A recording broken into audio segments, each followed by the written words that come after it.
एक बार देवीदास जी के पास एक सिद्ध मुसलमान फकीर आए और बोले हैं कि मैंने सुना कि आप सिद्ध महात्मा हैं, इसलिए मैं आपसे कुछ पूछना चाहता हूँ।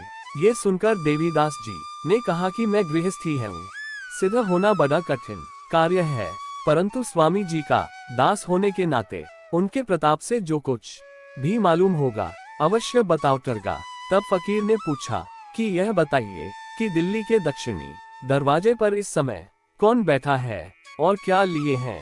देवीदास जी ने कहा कि एक सब्जी बेचने वाली एक टोकरे में 8 कद्दू लिए बैठी है।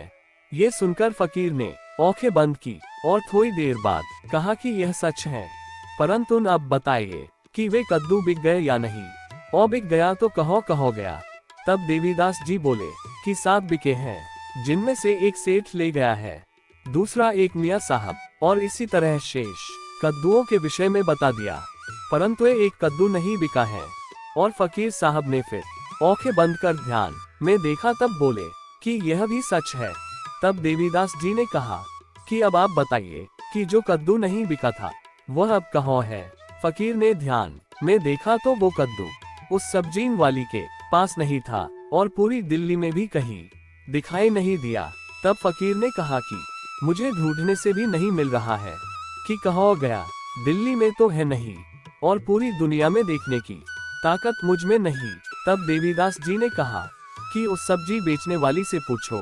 कुछ समय बाद फकीर ने कहा उस सब्जी बेचने वाली से पूछा था, उसने कहा कि 7 कद्दू तो पहले ही बिक गए थे, एक बचा हुआ कद्दू एक साधु खरीद कर ले गए, जिनके माथे पर सीधा तिलक, हाथ पांव में धागा बांधे हुए थे।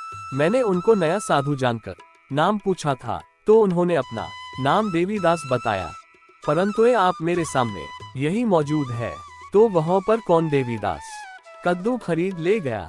ये सुनकर देवीदास जी ने अपने जौक के नीचे से वही कद्दू निकाल कर दिया, जिसे देखकर वह फकीर बहुत आश्चर्यचकित हो गया और उनके चरणों पर गिरकर बोला कि जैसा आपके बारे में सुना था उससे ज्यादा देखा और प्रसन्न होकर चला गया। शुभ सतनाम बंदगी।